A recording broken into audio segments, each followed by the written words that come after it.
നമുക്കറിയാം രാസവളം കൊടുക്കുമ്പോൾ ഒരുപക്ഷെ മനുഷ്യനെ വെന്റിലേറ്ററിൽ കിടന്ന് തുല്യാണെന്ന് ഞാൻ പറയും ഉൾപ്പെടാം. കാരണം വെച്ച് കഴിഞ്ഞാൽ കൃത്രിമമായിട്ട് ശ്വാസം കൊടുക്കുക, അതൊരു സമയം കഴിയുമ്പോൾ അത് നിന്നുപോകും. അപ്പോൾ ഇത് നാച്ചുറലായിട്ട് അന്തരീക്ഷത്തിലും മണ്ണിലുമുള്ള മൂലകങ്ങളെ എത്തിച്ചു കൊടുക്കാൻ വേണ്ടിയുള്ള സംവിധാനമാണ് ചെയ്യുന്നത്. നമുക്കറിയാം സസ്യങ്ങൾക്ക് അടിസ്ഥാനപരമായിട്ട് 14 മൂലകങ്ങളാണ് വേണ്ടത്.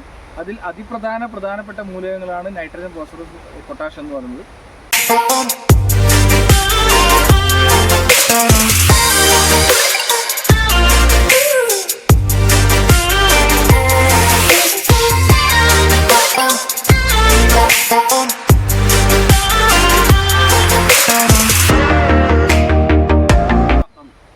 കർഷക സുഹൃത്തുക്കളെ നമസ്കാരം. ഞാൻ നിതീഷ് സ്ഥലത്ത് നെറ്റ്സർഫിന്റെ പുതിയൊരു വീഡിയോയിലേക്ക് ഏവർക്കും സ്വാഗതം. ഇന്ന് നമ്മളുള്ളത് കണ്ണൂർ ജില്ലയിലെ ചെറുപുഴ തിരുമേനിയിലെ പ്രിയപ്പെട്ട ഫിലിപ്പ് സാറിന്റെ തോട്ടത്തിലാണുള്ളത്.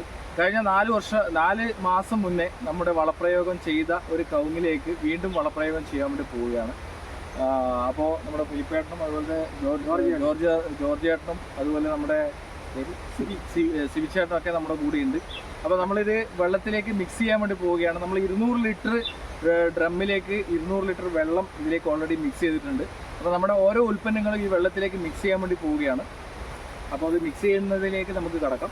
അപ്പോൾ ആദ്യമായി തന്നെ നമ്മൾ നൈട്രജൻ ആണ് ഇതിലേക്ക് മിക്സ് ചെയ്യാൻ വേണ്ടി പോകുന്നത്. നമുക്കറിയാം സസ്യത്തിന് ആവശ്യമായ പ്രധാന മൂലകങ്ങളിൽപ്പെട്ട ഒന്നാണ് നൈട്രജൻ എന്ന് പറയുന്നത്. അന്തരീക്ഷത്തിലുള്ള 78% നൈട്രജനെയും സസ്യത്തിന് ആവശ്യമായ രീതിയിലേക്ക് എടുക്കാൻ വേണ്ടി പറ്റുന്ന രീതിയിലുള്ള മൊബിലൈസിങ്, ഫിക്സേറ്റിംഗ്, അസറ്റോബാക്ടർ ബാക്ടീരിയകൾ അടങ്ങിയ ഒരു ഉൽപ്പന്നമാണ് നൈട്രജൻ എന്ന് പറയുന്നത്. ഈ വെള്ളത്തിലേക്ക് 400 ml എന്നുള്ള രീതിയിൽ ഇതിലേക്ക് മിക്സ് ചെയ്യാം. ഇതാണ് ഞാൻ കണ്ടത്. കണ്ടോ, ഇത് 100 ml ആണോ? ഇത് 60, ഇത് ഫുള്ള് വരുമ്പോൾ 100 വരും. ഇതാണ് ഞാൻ കണ്ടത്. ഇതിനും അളവ് കുറവായിരിക്കും. അല്ലല്ല, അത് കംപ്ലീറ്റ് ചെയ്യും. നിറയെ ഫുള്ള് എടുക്കണം. അത് നമ്മൾ കറക്റ്റ് അളന്നിട്ട് എടുക്കുക.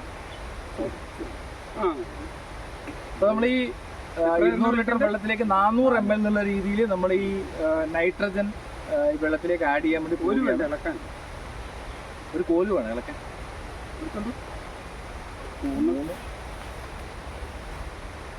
അവിടെ കാണാം വടി ഏതെങ്കിലും ഇരിപ്പുണ്ടാവും.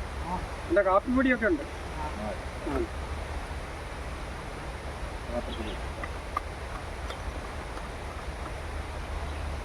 അടുത്ത നമ്മുടെ ഉൽപ്പന്നം പ്രധാന മൂലകളിൽ പ്രധാനപ്പെട്ടതായ ഫോസ്ഫറസ് നമ്മുടെ ഈ വെള്ളത്തിലേക്ക് ആഡ് ചെയ്യാൻ വേണ്ടി പോവുകയാണ്. 200 ലിറ്റർ വെള്ളത്തിലേക്ക് 400 ml രീതിയിൽ ഫോസ്ഫറസ് ആഡ് ചെയ്യുകയാണ്. മണ്ണിലും അന്തരീക്ഷത്തിലുമുള്ള മൂലകങ്ങളെ എത്തിച്ചു കൊടുക്കാൻ വേണ്ടിയിട്ടുള്ള മൊബിലൈസിങ്, ഫിക്സേറ്റിംഗ് ബാക്ടീരിയകളാണ് ഇതിൽ അടങ്ങിയിട്ടുള്ളത്. അതിൽ ഫോസ്ഫറസ് സോളിസിബിലിയം ബാക്ടീരിയകൾ അടങ്ങിയ ഫോസ്ഫറസിനെ നമ്മൾ 400 ml എന്നുള്ള രീതിയിൽ ഇതിലേക്ക് ആഡ് ചെയ്യുകയാണ്. നമുക്കറിയാം രാസവളം കൊടുക്കുമ്പോൾ ഒരുപക്ഷെ മനുഷ്യനെ വെന്റിലേറ്ററിൽ കിടന്ന് തുല്യാണെന്ന് ഞാൻ പറയും ഉൾപ്പെടാം. കാരണം വെച്ച് കഴിഞ്ഞാൽ കൃത്രിമമായിട്ട് ശ്വാസം കൊടുക്കുക, അതൊരു സമയം കഴിയുമ്പോൾ അത് നിന്നുപോകും. അപ്പോൾ ഇത് നാച്ചുറലായിട്ട് അന്തരീക്ഷത്തിലും മണ്ണിലുമുള്ള മൂലകങ്ങളെ എത്തിച്ചു കൊടുക്കാൻ വേണ്ടിയുള്ള സംവിധാനമാണ് ചെയ്യുന്നത്. നമുക്കറിയാം സസ്യങ്ങൾക്ക് അടിസ്ഥാനപരമായിട്ട് 14 മൂലകങ്ങളാണ് വേണ്ടത്. അതിൽ പ്രധാനപ്പെട്ട മൂലകങ്ങളാണ് നൈട്രജൻ, ഫോസ്ഫറസ്, പൊട്ടാഷ് എന്ന് പറയുന്നത്. ബാക്കി വരുന്ന 11 മൂലകങ്ങൾ നമുക്ക് അത്യാവശ്യമാണ്. അതിൽ വരുന്ന മൂന്നാമത്തെ നമ്മുടെ മൂലകമാണ് പ്രധാനപ്പെട്ട മൂലകങ്ങളിലൊന്നാണ് കാലിയം എന്ന രാസനാമത്തിൽ അറിയപ്പെടുന്ന പൊട്ടാഷ് എന്ന് പറയുന്നത്. ഈ പൊട്ടാഷിനെ നമ്മൾ ഈ വെള്ളത്തിലേക്ക് 200 ലിറ്റർ വെള്ളത്തിലേക്ക് 400 ml രീതിയിൽ മിക്സ് ചെയ്യാൻ വേണ്ടി പോവുകയാണ്. പൊട്ടാഷിൻ്റെ അഭാവം മൂലമാണ് ഇന്ന് ഒരു പരിധിവരെ കരിച്ചിലുണ്ടാവുന്നത്. അതുപോലെ മണി പൊട്ടി വീഴുന്നുണ്ടാവും. ഈ മണി പൊട്ടി വീഴുന്നത്, തേങ്ങേൻ്റെ മച്ചിങ് പൊട്ടി വീഴുന്നുണ്ടാവും. അതൊക്കെ ഉണ്ടാകുന്നത് പൊട്ടാഷിൻ്റെ അഭാവം മൂലമാണ്.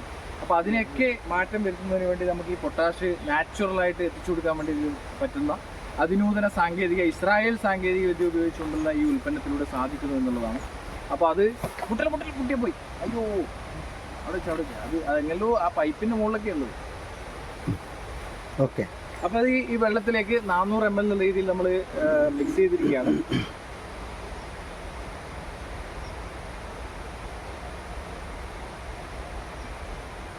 വളരെ പ്രധാനപ്പെട്ട ഒരു ഉൽപ്പന്നങ്ങളിലൊന്നാണ് ഷേത്ത് എന്ന് പറയുന്നത്. Soil health enhancement technology. ഈ ബോട്ടിലെ കളറിൽ തന്നെ അതിൻ്റെ ഇതുണ്ട്. മണ്ണിൻ്റെ ഘടനയെ മാറ്റുന്ന, മണ്ണിരകളെ പ്രോത്സാഹിപ്പിക്കുന്ന, മണ്ണിൻ്റെ pH ലെവലിനെ കൺട്രോൾ ചെയ്യുന്ന ഒരു ഉൽപ്പന്നമാണ് ഷേത്ത് എന്ന് പറയുന്നത്. നമുക്കറിയാം മണ്ണിൻ്റെ pH ലെവൽ 6.5 to 7.5 എത്തിക്കഴിഞ്ഞാലാണ് സസ്യങ്ങൾക്ക് ആവശ്യമായ രീതിയിലേക്കുള്ള വളം വലിച്ചു കൊടുക്കാൻ വേണ്ടി സാധിക്കും. അപ്പോൾ pH ലെവൽ കൺട്രോൾ അല്ലെങ്കിൽ നമ്മുടെ മണ്ണിലുള്ള വളങ്ങൾ വലിച്ചു കൊടുക്കാനാകാതെ ഒരുപക്ഷെ ദഹന പ്രക്രിയ കൃത്യമായി നടക്കില്ല. കൃത്യമായിട്ടുള്ള ഭാഷയിൽ പറഞ്ഞാൽ മണ്ണിലെ ദഹന പ്രക്രിയ കൃത്യമായിട്ട് നടക്കില്ല. ആ ദഹന പ്രക്രിയ കൃത്യമായിട്ട് നടത്തിക്കാനൊക്കെ മണ്ണിരകളെ പ്രോത്സാഹിപ്പിക്കുന്നതിനൊക്കെ വേണ്ടിയിട്ടുള്ള ഒരു ഉൽപ്പന്നമാണ്. 5 ടണ്ണ് കാലിവെള്ളത്തിൽ അടങ്ങിയിരിക്കുന്ന എസൻസിന് തുല്യമായ ബാക്ടീരിയയാണ് ക്ഷേത്രം എന്ന് പറയുന്നത്. 5 ടണ്ണ് നമുക്ക് ഒരിക്കലും നമ്മൾ സങ്കല്പത്തിൽ പോലും കരുതാത്ത അത്രയ്ക്കും അഡ്വാൻസ്ഡ് ടെക്നോളജിക്കലായിട്ടുള്ള ഒരു ഉൽപ്പന്നമാണ് ഈ ക്ഷേത്രം എന്ന് പറയുന്നത്. അത് നമുക്ക് എടുക്കുമ്പോൾ തന്നെ അതിൻ്റെ സ്മെല്ല് വരുമ്പോൾ തന്നെ നമുക്ക് മനസ്സിലാവും. ഒരു ചാണകത്തിൻ്റെ അല്ലെങ്കിൽ ചാണകവെള്ളത്തിൻ്റെ ഒരു സ്മെല്ല് വരുന്നതായിട്ട് നമുക്ക് കാണാൻ വേണ്ടി സാധിക്കും. അപ്പം അത്രയും പ്രധാനപ്പെട്ട ഒരു ഉൽപ്പന്നമാണ് മണ്ണിൻ്റെ pH ലെവലൊക്കെ കൺട്രോൾ ചെയ്യുന്നത്.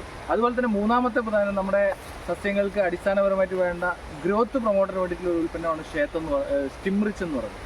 ഇതിൻ്റെ ബോട്ടിൽ അതുപോലെ പച്ചപ്പാണ്, സസ്യത്തിൻ്റെ പച്ചപ്പിനെ പ്രതിനിധാനം ചെയ്യുന്ന ഒരു ഉൽപ്പന്നമാണ്. സസ്യത്തിൻ്റെ ഫോട്ടോസിന്തസിസ് കൃത്യമായിട്ട് നടത്തുന്നു. റൂട്ട് ടു ഫ്രൂട്ടായിട്ട് ഉപയോഗിക്കാൻ വേണ്ടി പറ്റുന്ന അതിപ്രധാനപ്പെട്ട ഒരു ഉൽപ്പന്നത്തിൽ ഒന്നാണ് സ്റ്റിംറിച്ച് എന്ന് പറയുന്നത്. അത് നമ്മുടെ കായയുടെ സൈസിന് ഒരേപോലെ ആക്കുന്നു, പച്ചപ്പിനെ നിലനിർത്തുന്നു. ഈ ചൂട്, അതികഠിനമായ ചൂടിൽ ഈ പച്ചപ്പിനെ നിലനിർത്തിയ ഈ ഒരു ഉൽപ്പന്നത്തിൻ്റെ പ്രത്യേകതയാണ്. ഫോട്ടോസിന്തസിസ് കൃത്യമായിട്ട് നടത്താനൊക്കെ വേണ്ടിയിട്ടുള്ള ഒരു ഉൽപ്പന്നമാണ്. തീർച്ചയായിട്ടും നമ്മുടെ കാർഷിക മേഖലയിൽ വലിയൊരു മാറ്റം ഇന്ത്യൻ ഗവൺമെൻറ്റിൻ്റെ അംഗീകാരത്തോടു കൂടി ഇക്കോസേർട്ടിൻ്റെ അനുമതിയോടുകൂടി പ്രവർത്തിക്കുന്ന ഈ ബയോഫിറ്റിൻ്റെ നാനോ ടെക്നോളജിയിലൂടെ ഉണ്ടാകുന്നു എന്നതിൽ വളരെ സന്തോഷമാണ്. കഴിഞ്ഞ 4 മാസമായിട്ട് ഇത് ഉപയോഗിച്ചപ്പോൾ വളരെയധികം മാറ്റങ്ങൾ ഉണ്ടാകുകയും അതിനുശേഷം റബ്ബറിലേക്കും തെങ്ങിലേക്കും ഈ ഉൽപ്പന്നങ്ങൾ ഉപയോഗിക്കാൻ വേണ്ടി പോയ പ്രിയപ്പെട്ട ഫിലിപ്പേട്ട തോട്ടത്തിലാണ് നമ്മളുള്ളത്.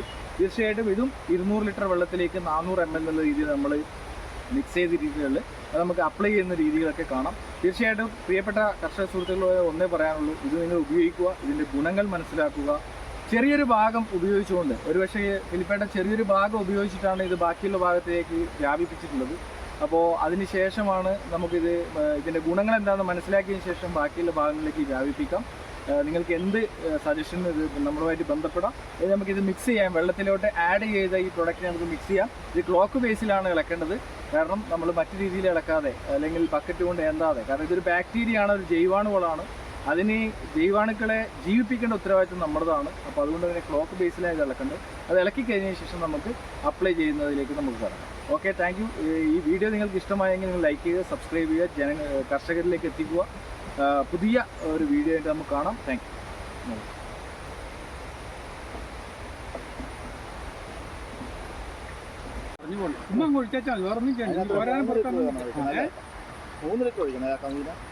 അതിന് 3 ലിറ്റർ.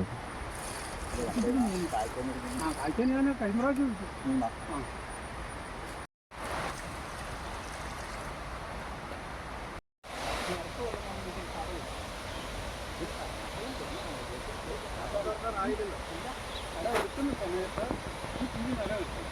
ഈ മണ്ണ് പോയി പുറത്തോട്ട്